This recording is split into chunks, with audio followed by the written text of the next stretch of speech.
Well, doctors are learning more about COVID-19 and they're seeing more of the long-term effects of this virus.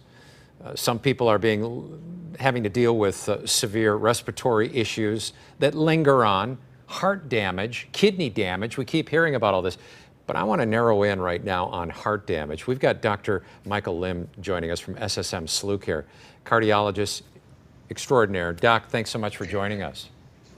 Thanks, John. Good to be here. Yeah, this is frightening when you think about some of the people. Initially, I remember when the pandemic started, they were saying like 1 in 5 people were having heart attacks as a result of COVID-19.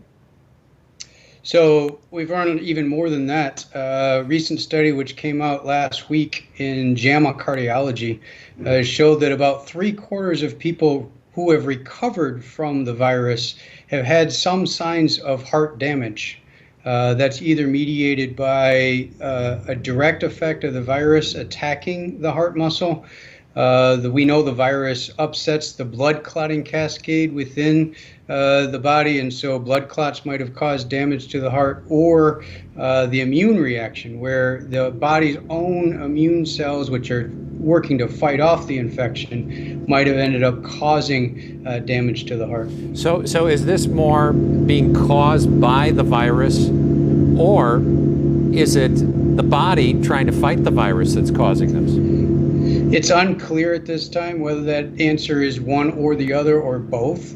We just know that it's going along with being infected by the virus. And so in some ways it's very frustrating because here it is in August of 2020 and we'd want more of these answers. But if we think back, we've only been really at this for 6 months and trying to learn what really is going on and how this virus really affects us. Does the heart muscle have some of the same receptors that the lungs would have?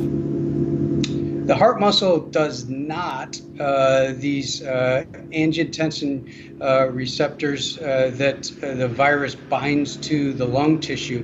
But there's some people who have an overwhelming sense of what we would call a viral load, where the virus becomes very, very, very significant in those people. And it tends to affect other things outside of the lungs. Certainly the lungs are the primary target. So and finally, and just closing, what are some things we can do? Let's say we become COVID positive to protect our hearts. Is there anything we can do?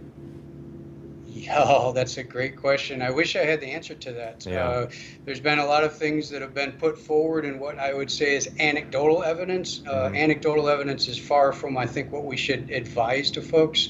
I think unfortunately the best things to do right now are to A, respect the virus, and in respecting it, B, try not to get it. If you are diagnosed with it, I think you need to pay attention to your health and recovery, and if it seems slower than you would otherwise believe that it should be happening, consult your physician. All right, Dr. Lim, thank you so much for joining us. We have more